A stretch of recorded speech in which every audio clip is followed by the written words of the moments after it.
RCN, primer sistema de noticias.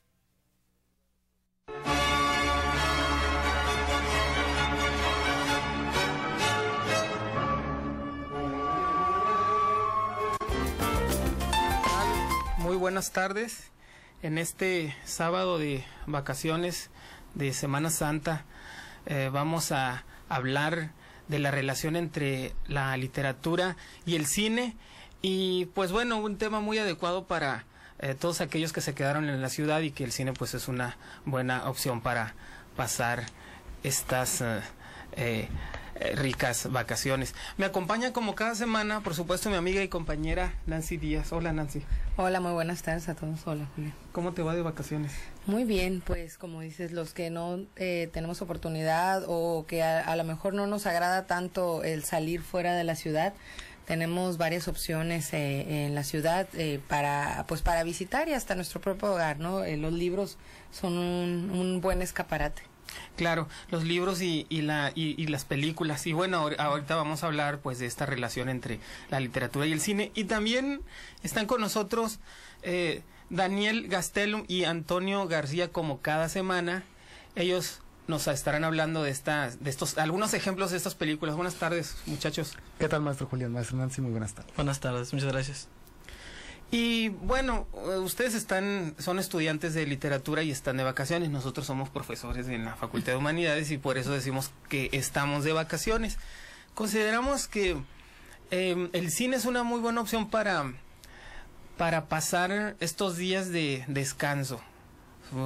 Es una buena opción para cultivarnos, y también darnos cuenta, y si no lo sabíamos, pues gran parte de la producción que actualmente se proyecta en la pantalla grande pues tiene sus antecedentes, y son adaptaciones o han sido retomadas de obras literarias desde sus orígenes, desde el principios del cine, que es del siglo XIX, 1895, por aquellos años. Pues las primeras imágenes pues obviamente se referían al movimiento, a la imagen en movimiento, en la proyección, pero después, cuando se logra una secuencia narrativa, pues empiezan las historias a contarse y a transmitirse a la pantalla grande. Lógicamente la literatura pues ha existido milenariamente, con obras literarias como la Ilíada y la Odisea, que fueron llevadas a la pantalla grande más adelante. Y bueno, y como estos ejemplos actualmente, siendo cronológicamente, dando un salto de siglos entre la Ilíada y la Odisea a Harry Potter y las Crónicas de Narnia o El Señor de los Anillos, pues han pasado varias generaciones, y ahora ese es el tipo de cine.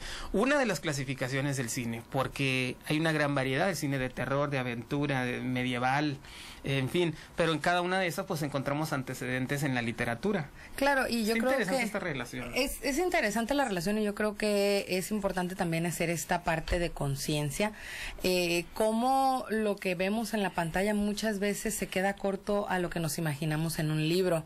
Los libros nos muestran muchísimo más información, nos acercan a otras descripciones, a otras realidades, pero nunca, yo creo que si no nos acercamos en una primera instancia al libro antes de ver la película, tal vez nos quedamos con la propuesta del director, porque al final de cuentas nosotros lo que vemos en el cine es esa visión de quien está produciendo, esa visión de quien lleva las letras al cine.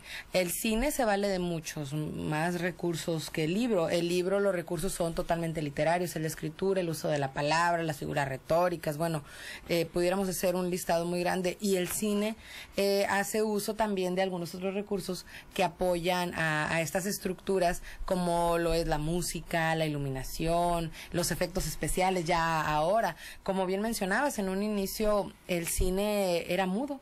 Entonces, lo único que quien estaba proyectándose, o el actor, solamente lo hacía con movimientos. Algunos letreros con palabras, y si nos recordamos a las primeras, Charlie Chaplin, que utilizaban nada más algunas palabras insertas dentro de lo que él hacía, pero era todo mímica, eran puros movimientos, era solamente lo que podía manifestar a través de lenguaje corporal y los gestos, era muy utilizado.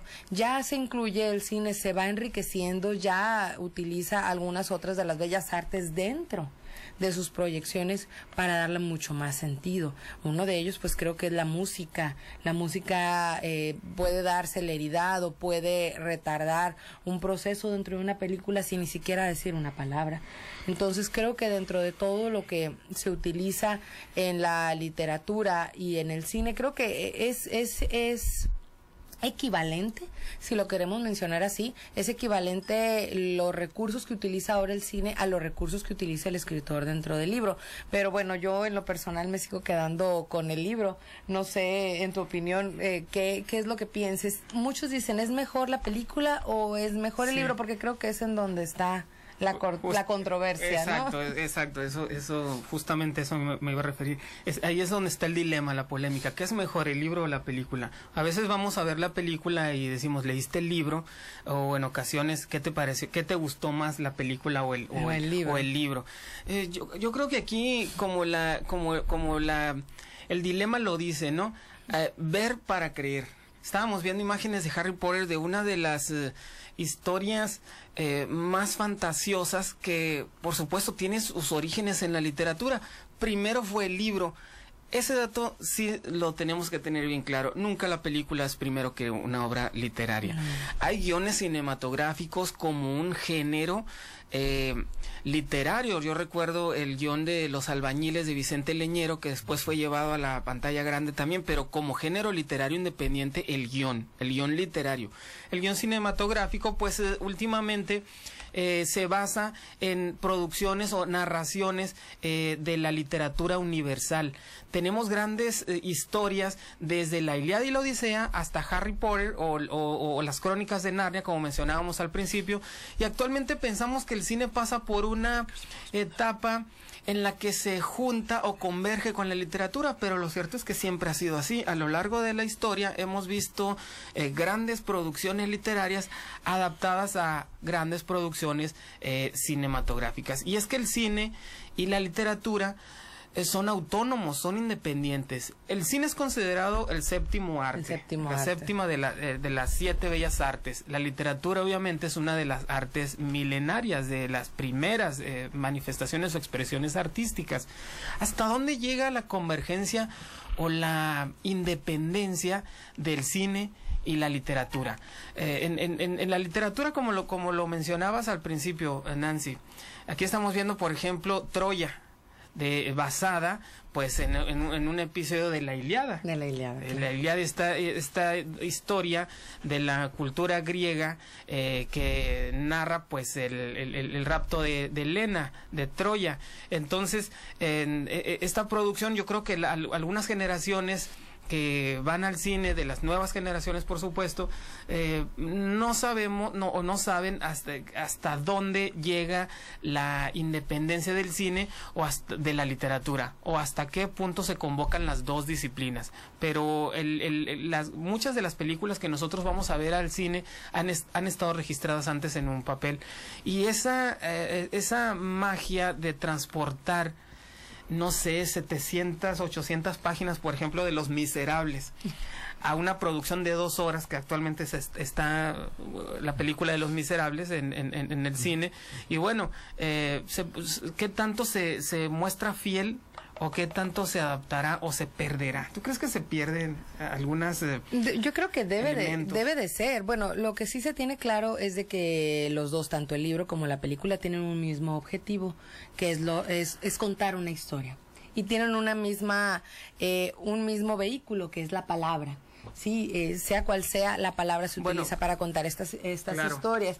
Pero aquí lo que sí tenemos que tomar en cuenta es que cuando se hacen estas adaptaciones, como bien mencionabas, a veces son 700 páginas que se tiene que hacer una película de 2 horas, tienen que omitir muchas cuestiones, tienen que apoyarte de todos estos efectos para de alguna manera llevarnos o trasladarnos a las descripciones que tal vez el autor en el libro se tarda 10 páginas en contarnos una descripción, un momento, y en la película lo pueden hacer gracias a los efectos y a toda la producción, lo pueden hacer en 10 minutos. Entonces, sí, lo que sí se le debe ahora sí que aplaudir a la cuestión del cine es esta cuestión de la brevedad, porque lo tienen que hacer muy breve, tienen que resumir, tienen que utilizar Los Miserables, tienen que utilizar todo lo que tienen a la mano para lograr llevar todo lo que está en ese libro de 700 páginas a ese tiempo limitado. Porque si somos realistas, yo creo que un libro de 700 páginas, hacerlo película, yo creo que nos llevaría más de 3 días, si no es que muchísimo tiempo adicional. No se podría llevar. O sea, si lo quisiéramos tener fiel, tal cual está en el libro, no sería imposible. Imagínate ver, ya sé a lo que te refieres, ver proyectada la película original basada en una historia que no, sin perder detalles, ¿no? Bueno, sin perder tendríamos detalles. que estar, yo creo que en el cine unos 3 días para ver toda la historia completa.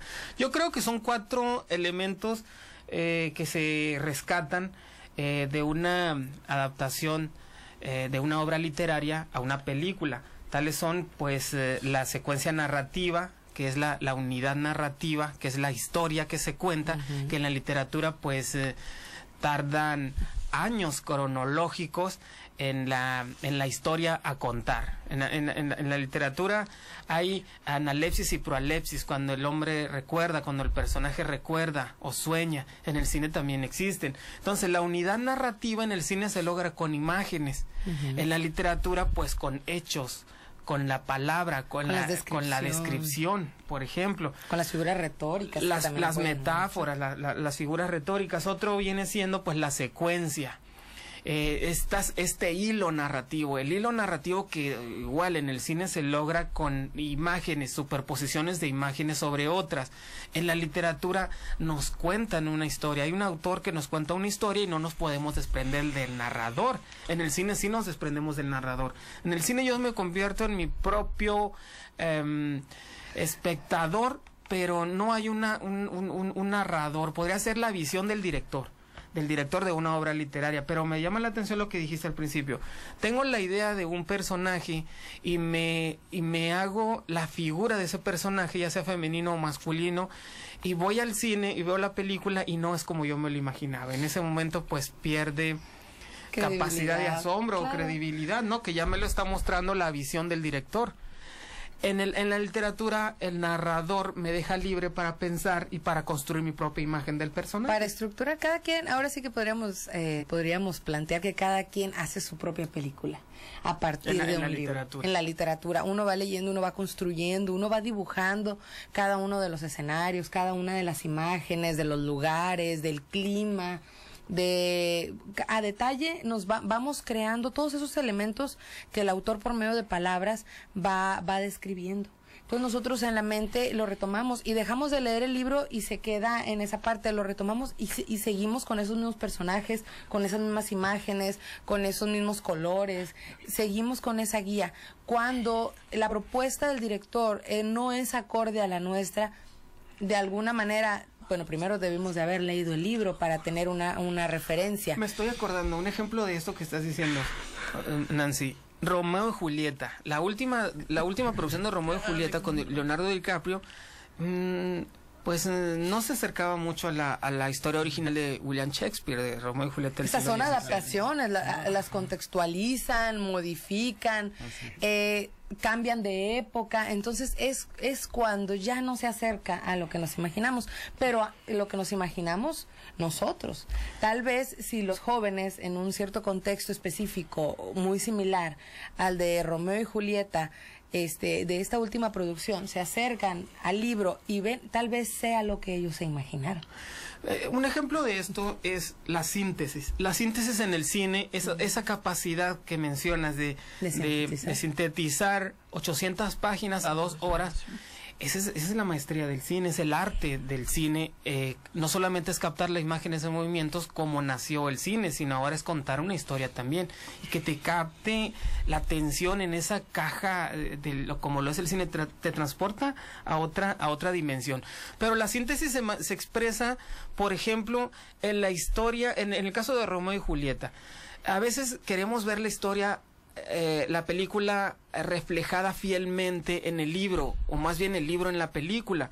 Pero la síntesis de Romeo y Julieta es la historia prohibida de dos adolescentes por diferentes cuestiones sociales, puede ser la edad o clases.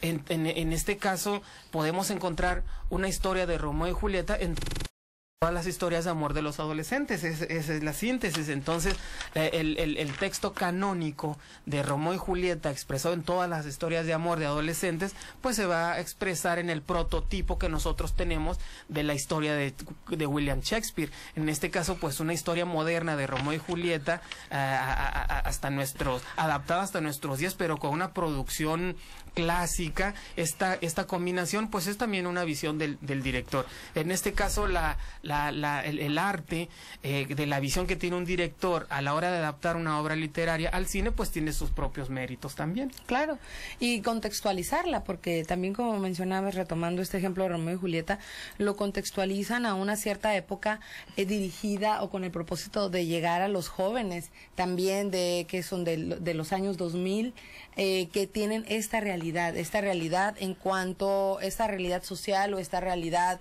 pues sí, más que nada acercados a la violencia, porque se maneja mucha violencia distinta a la que se maneja en el libro. Acá ya se utilizan pistolas, bueno, ya son otros elementos los que se incluyen, cuando en el libro pues no, son espadas. Ajá, es otra realidad. Entonces sí tiene su mérito la cuestión.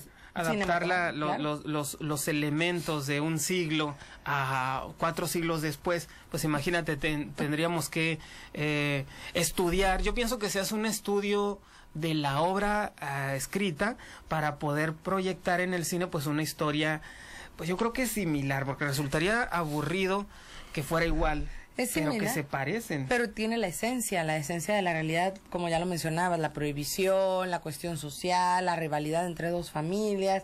Todos estos elementos se mantienen, simplemente se contextualizan. En el caso de Romeo y Julieta. En el caso de Romeo y Julieta, y se incluyen en una realidad histórica y social apegada al momento en que la proyección cinematográfica va a salir. En el caso de Ford Coppola con Drácula de Bram Stoker, ahí sí...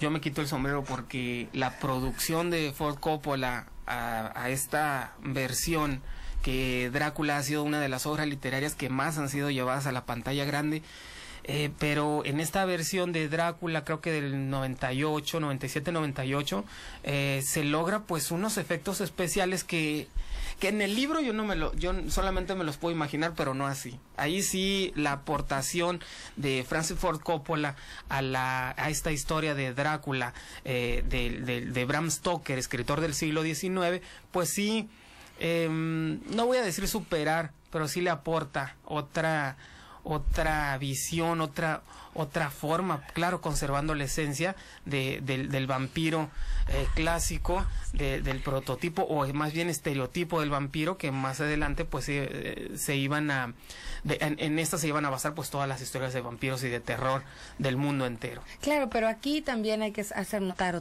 otra cuestión. La cuestión de Drácula es una cuestión fantástica. La cuestión de Shakespeare es una cuestión más realista. En el caso de Romeo y Julieta, claro. Vamos a tener nuestra primera pausa. Estamos entrando ya en materia. No se vayan. Llámenos al 344-1030 también. Gracias por seguir con nosotros.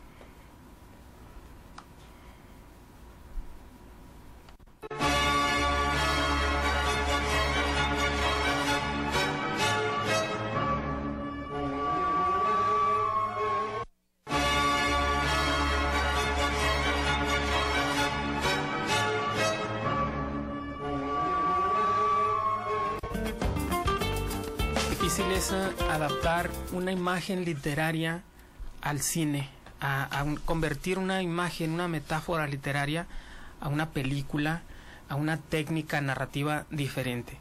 En la unidad narrativa, la secuencia, la metáfora y la síntesis son elementos que el cine debe recuperar para poder mostrar una secuencia o una narrativa, o bien una historia apegada a la obra que se está adaptando. Pero adaptación también es un trabajo diferente de la elaboración o la creatividad de una obra que surge en un principio para ser leída o para ser vista. Esa es otra polémica de la obra literaria y de la técnica narrativa en el cine. Sí. Por ejemplo, hay obras que estábamos mencionando antes de la pausa en la que se requiere más fantasía, pero hay otras en las que se requiere más realismo. El cine mexicano, basado en la literatura, ha sido de exigencia realista. Tenemos, por ejemplo, Pedro Páramo, que ha sido llevada a la pantalla grande como 3 veces ha sido llevada a la pantalla grande. Macario, Anacleto Morones, también del mismo autor de Juan Rulfo, también han sido llevadas a la pantalla grande. Los de Abajo, Historia de la Revolución Mexicana, también han sido adaptadas al cine. En este caso, pues son historias o narraciones costumbristas o realistas, y pues el cine, la técnica narrativa del cine, pues solo logra captar la realidad de construcción o creación de estas obras. En este caso es un cine realista, apegado a los cánones de la literatura de principios del siglo XX o de mediados del siglo XX. Aquí estamos viendo una producción del cine mexicano en ese tiempo, pues en blanco y negro, también como que se conservaba la esencia. Luis Buñuel hizo varias adaptaciones o varias películas que tenían sus antecedentes en la literatura. Arturo Ripstein también, por ejemplo. Tenemos autores latinoamericanos que han sido retomados para llevarlos a la pantalla grande, como Gabriel García Márquez. Yo creo que ha sido de los más retomados, con Crónica de una muerte anunciada, que yo la vi en una producción italiana, creo. El amor en los tiempos del cólera también. También se llevó. El coronel, no tiene quien le escriba. Y bueno, al final de cuentas yo creo que el cine es la palabra transformada en imagen. Y también, como mencionaba antes de la pausa, muchas veces hay imágenes que nosotros no tenemos una referencia. Hay imágenes que, a pesar de que estén las estructuras escritas, claro, no podemos nosotros imaginarlas. Claro. Y es el significado del significante. El significado del significante, como lo decía Saussure, o como lo planteaba Saussure, es cuando entonces el cine, o el cine con sus recursos, apoya a este lector o apoya a esta persona o a este individuo que carece de esas estructuras para darle un significado a ciertas palabras. ¿Y cuáles son los recursos del cine en este caso? Pues en este caso serían los efectos especiales. Claro, como menciona el sonido, la música. Como mencionabas, Drácula, que al verla nosotros en el cine, hay elementos, hay estructuras que nosotros no nos imaginamos. Estos hombres que viven de beber la sangre del resto, es algo que nosotros no es posible o no hemos visto. No corresponden a nuestra cultura. A nuestra realidad, claro. Entonces, realidad más que cultura. A nuestra realidad. Entonces, nosotros, ¿cómo imaginarlo? Leemos y sí tenemos una idea de lo que el autor nos está queriendo transmitir, pero no podemos estructurar una imagen a partir de esas palabras. Me acuerdo que y es cuando el cine nos ayuda mucho. Claro, yo me acuerdo que Drácula de Bram Stoker está construida con el diario de Mina y Jonathan. Entonces, en este caso, tú estás leyendo un diario y te estás recreando las imágenes de dos personajes protagonistas. Pero cuando ves la película, dejas de leer un diario y estás captando las imágenes de un director apoyadas por los efectos especiales y el sonido. En este caso, a mí me pareció que Drácula de Ford Coppola y Drácula de Bram Stoker iban por diferentes caminos, cada una independiente y autónoma, pero claro, como bien dices, Nancy, conservando la esencia de la obra original. En este caso, pues, Drácula de Bram Stoker del siglo XIX, a una producción del siglo XX por uno de los mejores directores de cine, que fue criticado también, pero la crítica no se atrevía a señalar tanto, porque Francis Ford Coppola, pues bueno, uno de los mejores directores del siglo. De momento, yo me imagino que ha de correr el riesgo para adaptar una obra de fantasía, por decirlo así, de construir un personaje, darle vida a un personaje que no está en el registro del subconsciente, de la cultura de nadie. Entonces transforma o crea un personaje nuevo, diferente del que Bram Stoker creó en la literatura. En este caso tenemos la literatura descriptiva, que hay literatura que como que te genera personajes hechos para la pantalla grande, pero hay otras que no, que el director tiene que construirlo. Y es cuando nosotros decimos, ¿cómo se imaginó esto? Claro. ¿O cómo logró llevarlo a la pantalla? O sea, es cuando nos surgen las interrogantes. Entonces quiere decir que nos presta el autor del libro su imaginación. Y el productor, en base a esa adaptación, viene a crear un nuevo escenario que en la mayoría de los casos esta creatividad no la tenemos la mayoría. Entonces el productor o quien está haciendo estas adaptaciones tiene mucho más experiencia, claro, tiene mucho más visión de estos efectos, crean cosas nuevas. Entonces a partir de esto empezamos una nueva generación de imágenes. Entonces cuando decimos ¿qué sobresale de que esta producción cinematográfica que nosotros la hacemos, nos la apropiamos, y cuando leemos nuevos libros con temáticas similares, ya nos llevamos estas imágenes ahora sí a nuestras lecturas? Claro, al registro. Ya las registramos y las hacemos parte de Así nosotros, es. de nuestras lecturas, ¿verdad? De nuestra lectura y nuestra imaginación. Pero bueno, ¿qué es mejor, el libro o la película? ¿Te predispones a leer un libro cuando vas a ver una película y leíste primero el libro, o ves una película y después lees el libro y te parece más aburrido? Esta paradoja, pues vamos a ver qué nos dicen los jóvenes de este sábado. Antonio, Daniel, buenas tardes. Muy buenas tardes. Bueno, aquí se plantea la cuestión esta de llevar, como ya lo había mencionado anteriormente, ajustar el tiempo del libro, que pueden ser años o meses o quizás días, a una cinta de 2 horas, y no podemos negar que el texto sufre modificaciones, en algunos casos pues bastante serias, se desvía completamente del objetivo que tenía el libro, y resulta que se generan historias completamente diferentes que no tienen nada que ver con el texto original. Sin embargo, aquí en el caso de, por ejemplo, de México, me recuerdo mucho la película Como agua para chocolate dirigida por Alfonso Arau, basada en la novela homónima de Laura Esquivel, que no conserva los rasgos de la novela en su máxima expresión, no se desvía completamente. Pero recuerdo, por ejemplo, a otras películas, por ejemplo, quizá podría remitirme a, no lo sé, quizás Troya, donde hay ciertos claro, elementos que no claro, cuadran, que no quedan dentro de la novela, como por ejemplo la intervención de los dioses, como lo vemos en el texto original de Homero. En la película no se observa la intervención de los dioses, es un conflicto meramente humano entre los humanos. Y pues creo que por ahí va mi punto de vista. Creo que consideraría que es mejor el texto, porque la maestra Nancy lo mencionó muy acertadamente. El texto adquiere o hace uso de una mayor cantidad de recursos que provocan una imagen más natural de lo que estamos leyendo, y en cambio la película nos están dando la imagen ya hecha. Entonces no deja nada a la imaginación de uno como persona al momento de acercarse al texto en su esencia pura. No sé, Daniel, tú qué opinión tengas al respecto. Bueno, también considero que el texto es más importante puede llegar a ser más visual que la película, más enriquecedor, porque mueve más la imaginación. O sea, las palabras pueden tener cierto significado, cierta imagen, y por ejemplo, si hablamos de una silla y no describimos la silla, el lector puede imaginársela de cualquier forma, mientras que si vemos la película tiene esa forma, y nada más esa forma es la que se puede percibir. También me parece interesante, además de las intervenciones de la literatura en el cine, también ciertas intervenciones que puede llegar a tener el cine en la literatura. Porque podemos ver que en últimos tiempos, con el desarrollo del cine, se ha llevado nuevas maneras de escribir.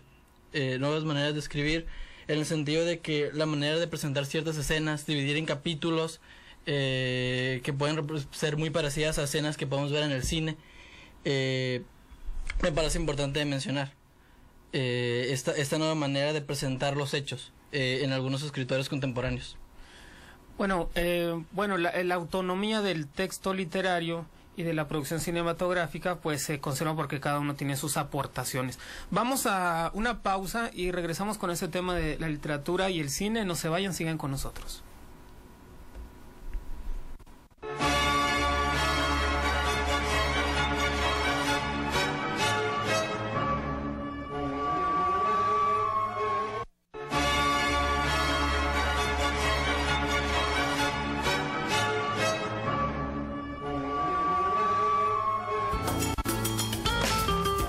para una imagen literaria en el cine, ¿qué es mejor, el libro o la película? Consideramos que cada una tiene su independencia y su autonomía. El cine, por su parte, tiene los efectos especiales, el sonido, la música a su favor. La literatura tiene la capacidad de asombro y la capacidad de imaginarnos lo que un narrador nos está contando a su favor. Pero cuando se conjuntan estas dos disciplinas, estas dos bellas artes en uno solo, pues el resultado ya lo hemos visto en la pantalla grande. Sobre todo estas nuevas generaciones y estas nuevas producciones donde consideramos que el cine bebe mucho de la literatura y la literatura conserva esas características clásicas de la narración y el argumento. Entonces la unidad narrativa en la novela literaria pues es la historia a contar. El acto sería en las obras dramáticas, en el teatro, el acto, la escena.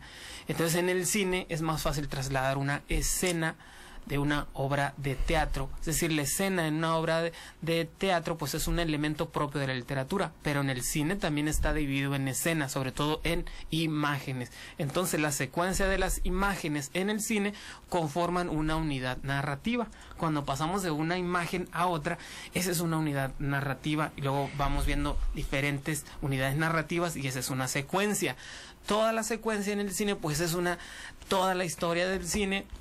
Y toda la historia en el cine pues es una síntesis de la vida misma o de la obra literaria. Entonces, se podría decir que entre escribir y filmar, la diferencia no está en la calidad, sino en la cantidad. En la cantidad. Porque ya como hemos venido mencionando, mucho de la trama básica se retoma, la esencia del texto está ahí, los elementos principales los encontramos en el cine, los elementos principales del libro los llevan a la pantalla, nada más que por cuestiones de tiempo, de temporalidad, tienen que hacer cortes, tienen que dividir, tienen que resumir. ¿Cuáles serían los elementos principales? Los personajes. Los personajes. Por ejemplo, si una obra, la trama, el argumento. El tiempo. El tiempo de la historia, el tiempo cronológico, porque el tiempo narrativo, pues eso es el que altera mucho en el cine. El tiempo narrativo en el cine se puede suprimir tiempos narrativos de la obra literaria para ganar tiempo, ¿no? En la película. Como mencionábamos también, en una descripción que a lo mejor el autor le lleva varios párrafos, en el cine lo vemos en una sola imagen. ¿Qué leen los jóvenes actualmente? Vamos a la recomendación literaria que nos tiene Antonio García y vamos a seguir con este tema de la literatura y el cine. Antonio.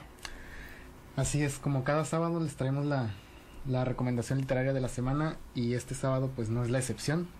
Este fin de semana les tenemos como recomendación literaria la obra Tokyo Blues del escritor japonés Haruki Murakami con el subtítulo Norwegian Wood, el cual está basada en una canción del grupo británico The Beatles, que no es la primera vez que Murakami usa este recurso, sino que muchos de los títulos de sus libros son basados en letras de canciones, como fue el caso de Dance, Dance, Dance, o Al sur de la frontera o Al oeste del sol. Pero bueno, Haruki Murakami es un escritor y traductor japonés, autor de novelas y relatos, así como ensayos. La ficción de Murakami a menudo es a veces criticada por la literatura tradicional japonesa, considerándosele surrealista y se enfoca en conceptos como la alienación y la soledad. Es considerada una figura importante dentro de la literatura postmoderna. El diario The Guardian ha situado a Murakami como entre los mayores novelistas de la actualidad por sus obras y logros. Se ha convertido principalmente en un autor de culto entre los jóvenes debido a que en sus novelas la mayoría de sus temáticas son adolescentes que atraviesan por problemas como soledad, confusiones sexuales, en fin, entre otra serie de tópicos relacionados con cuestiones de su edad. Dentro de esta novela, las primeras páginas de Tokyo Blues pueden resultar desconcertantes. Sin embargo, ese tono en apariencia gratuito se vuelve comprensible conforme descubrimos la historia de Toru Watanabe, que es el protagonista principal de esta historia, el cual es un estudiante de la universidad marcado por el suicidio de Kizuki, su único y mejor amigo. Esa experiencia otorga al narrador una lucidez que lo vuelve extremadamente vulnerable como si hubiera sido proyectado a otra dimensión en la que percibe con claridad deslumbrante el dolor propio y el ajeno. Los personajes de Tokyo Blues son adolescentes fragilizados por experiencias dolorosas. Todos ellos se encuentran al final de una etapa, el momento en que deben decidir qué clase de vida habrán de llevar en el futuro. Se plantea entonces esta disyuntiva: vivir una vida normal, es decir, trabajar en una transnacional japonesa, construir una familia y empeñar su vida en aras del ascenso empresarial, o encarnar eternamente la figura del outsider. Podría reprocharse a Murakami el hecho de ser reiterativo con sus personajes y registros. El narrador de Tokyo Blues, sobre todo, es increíblemente similar al sur de la frontera o al oeste del sol, y al de Sputnik, mi amor. Sin embargo, de los tres libros, este es en el que el personaje principal está mejor apuntalado. Tiene una serie de características psicológicas que lo hacen único. El tema de la muerte de los seres queridos y la fugacidad de la vida, que en las otras novelas solo se vislumbra, se despliega aquí con una intensidad ensordecedora que contagia el estado anímico del lector. Tokyo Blues no solamente narra el paso a la edad adulta, sino a la madurez que se adquiere cuando uno se enfrenta de cerca con la muerte, ya sea de un hermano o de la pareja, con la pérdida y la imposibilidad de permanecer. Es en esta novela más que en ninguna otra. Murakami describe los eventos cotidianos, incluida la naturaleza, con una sensibilidad inusitada que los hace parecer excepcionales, y lo que los vuelve así es la conciencia de su inminente desaparición. Esta novela de Murakami, más que nada, refleja el hecho de este adolescente Watanabe, el cual se ve atormentado desde que tiene 18 años hasta que como empieza el libro, tiene 37 años y escucha en el avión llegando a Alemania esta canción del grupo The Beatles, Norwegian Wood. Y la novela es completamente un flashback de su adolescencia, donde empieza a recordar esta relación que tiene con Naoko, con otra protagonista, Midori Kobayashi, y en fin, todos estos problemas existenciales por los que pasa durante su adolescencia. Es de destacar también que Murakami está próximo a publicar un nuevo libro el mes que entra, por lo que estaremos esperando su más reciente obra. Y bueno, pues aquí los dejamos con esta recomendación para estas vacaciones: Tokyo Blues, de Haruki Murakami. Muchas gracias. Ahí está una buena sugerencia, que Haruki Murakami pues está poniéndose muy de moda entre los jóvenes actualmente, y pues Tokyo Blues pues es una gran obra de Haruki Murakami que también fue llevada a la pantalla grande. Muchas obras que nosotros conocemos han sido retomadas de las obras literarias. ¿Qué pasa con los textos históricos? En este caso el cine conserva la fidelidad del texto histórico. Por ejemplo, no sé, las películas de las obras de Shakespeare, de Reyes, que tanto se apegan a la realidad. Por ejemplo, me viene a la mente Los Tres Mosqueteros o El Hombre de la Máscara de Hierro, que en los años 90, finales de los años 90, 99, 98, una cosa así, fue adaptada al cine de esta película, de esta obra de Alejandro Dumas, ¿no? Donde se combinan los tres mosqueteros y el rey Sol, Luis XV, ¿no?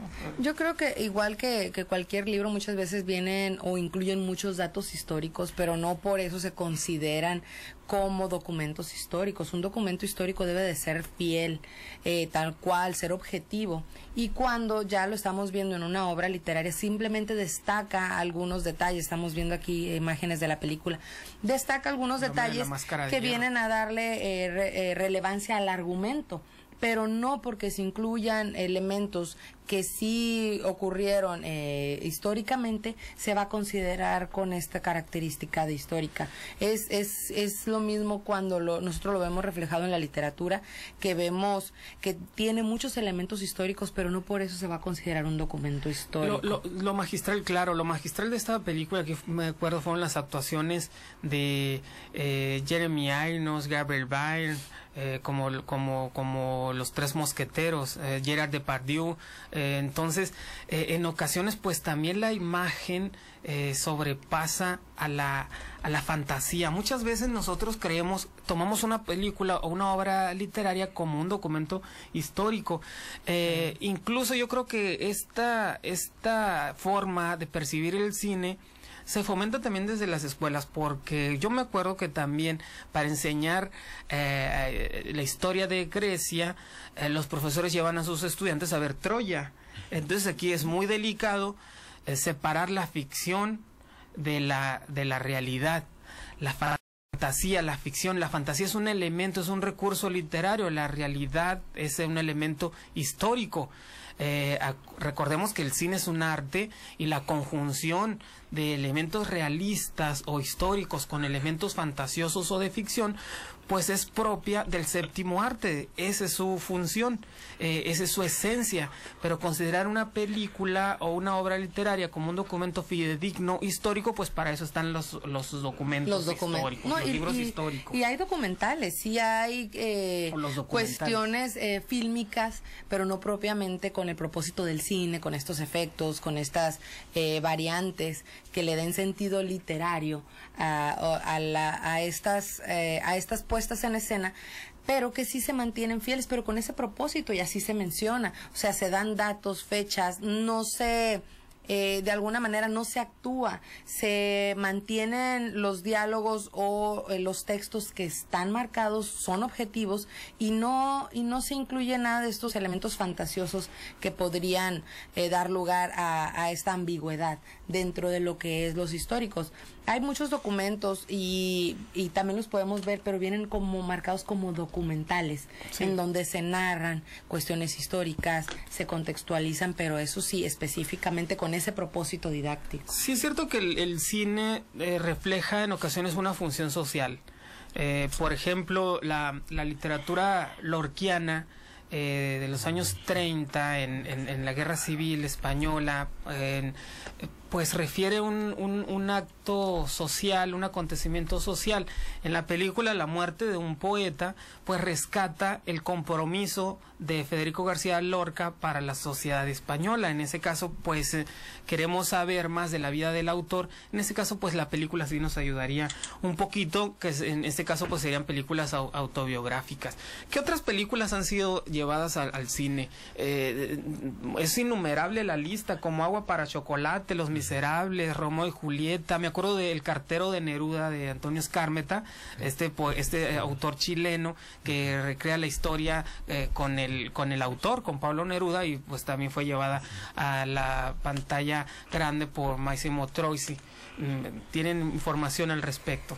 Pues bueno, aquí, nada más para hacer un pequeño de algunas películas que me remite, por ejemplo, el Mago de Oz. Se ha llevado a la pantalla grande en varias ocasiones. Actualmente y que está cine. Actualmente ahora se llama Oz el Poderoso, que está igual basada, claro, en la historia original.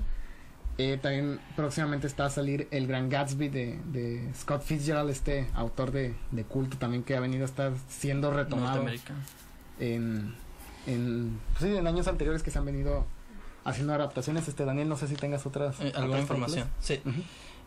Bueno, más que nada me parece importante mencionar el hecho de que los públicos de esas películas que tienen alguna base en algún libro también pueden llegar a ser infantiles.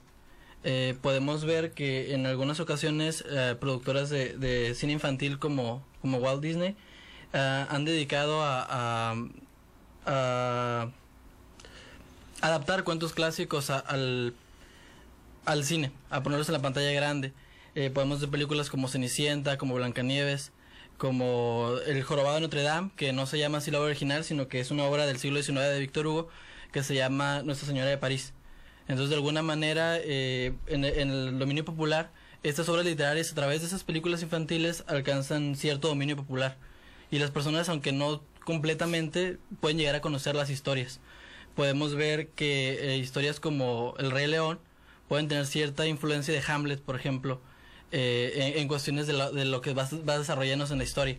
Entonces, el público infantil también tiene acceso, de alguna manera indirecta, a la literatura clásica. También Orgullo y Prejuicio de Jane Austen. También aquí estamos viendo El Jorobado de Notre Dame, que es una versión de Nuestra Señora de París, de Víctor Hugo. También mencionabas esta metáfora del rey. Muerto el rey, vive el rey, ¿no? Entonces este rescate de la figura del monarca en Hamlet, pues sucede en El Rey León. Es decir, la influencia de la literatura siempre ha estado muy marcada en la historia del cine. Sabemos que la historia del cine es mucho más joven que la historia de la literatura. Y bueno, como bien lo mencionas, Walt Disney descubre una beta magnífica en los cuentos fantásticos de los hermanos Grimm adaptados a la pantalla grande, ¿no? Y bueno, muchas historias, pero a veces, en ocasiones nos quedamos con el sabor que nos provoca una obra literaria, pero en ocasiones quiero ir más allá de la obra literaria. ¿Ver una película basada en una obra literaria significará ir más allá de la obra literaria? Yo creo que depende de cada individuo. Igual que lo que es acercarnos a un libro, sabemos que al leer un libro vamos a vertir nuestras experiencias, nuestros conocimientos, y cada quien le va a dar una cierta interpretación al libro dependiendo de lo que ha leído, de lo que ha vivido, muchas veces de la edad que tiene. Son muchas circunstancias que van a modificar ese acercamiento a la literatura. Yo creo que el cine no es la excepción. Cuando nosotros vemos una película, le vamos a dar nuestra interpretación y vamos también a vertir nuestros intereses, nos gusta o no nos gusta. Es como cuando vamos al cine y alguien te recomienda una película, está sensacional, ve a ver la película, vas a ver la película y no tiene por qué serla para los demás. Ajá, no, y no te parece tan increíble como te lo recomendaron, pero porque tiene que ver mucho esos antecedentes que uno tiene. Yo creo que igual si ya leímos el libro, si ya conocimos la versión literaria o la versión pues nos ayuda un poquito. Nos ayuda, pero vamos a tener otra percepción de la película. Entonces yo creo que ni una ni otra es buena, simplemente son dos cuestiones distintas, son dos artes diferentes y que lo vamos a percibir ahora sí que de manera individual. No puede ser colectivo. A lo mejor sí nos llegan a sorprender los efectos en el caso del cine, los efectos especiales que se utilicen. Y ahora, por ejemplo, en los cines que ya vemos que 3D, 4D, todos esos efectos que se le van agregando a la cuestión cinematográfica también vienen a marcar o a marcarnos como espectadores. Entonces creo que es en donde van radicando estas diferencias de percepción de estas dos cuestiones artísticas y que tienen validez por individual. Claro, eso se manifiesta en que el cine con sus propios recursos ha logrado un lugar en la industria. El cine no pretende difundir la obra literaria. El cine por sí mismo se vende, se coloca como una de las 7 bellas artes, incluso como el séptimo arte, es conocido como el cine. Entonces el cine de manera autónoma provoca sus propias aportaciones artísticas al espectador, y sobre todo en estos contextos y en estos tiempos en que el cine pues resulta un espectáculo, un pasatiempo, como lo fue en su momento leer un libro o la literatura. Pero es interesante que el cine no pretende difundir la obra literaria, pero el hecho de rescatar una historia basada en una obra literaria, pues bueno, yo creo que está aportando a a sembrar la semillita y provocar el interés del espectador en el caso del cine, y jalar otro tipo de espectador a la literatura, en ese caso pues del lector. Entonces, personas que son adictas al cine porque cinéfilos porque no se pierden ninguna película, de repente pueden convertirse en excelentes lectores, y aquí está el antecedente. El antecedente fue que vio una película y de ahí se interesó pues en una obra literaria. Esta es la relación que se da entre la literatura y el cine. Llegamos a despedir. Muchísimas gracias por acompañarnos. Y bueno, como siempre, la recomendación: hay que acercarse a los libros. Tenemos muchas opciones, pero los libros siempre deben de ser la primera. Muchísimas gracias, Daniel, Antonio, por acompañarnos. Muchas gracias. Muchas gracias. Muchísimas gracias. Muchas gracias. Y sobre todo, pues muchas gracias a usted que nos sigue. Y la lista de obras literarias adaptadas al cine es interminable. La próxima vez que vaya al cine, piense en qué novela está basada. Buenas tardes, nos vemos en el siguiente programa. Gracias, hasta la próxima. Buenas tardes.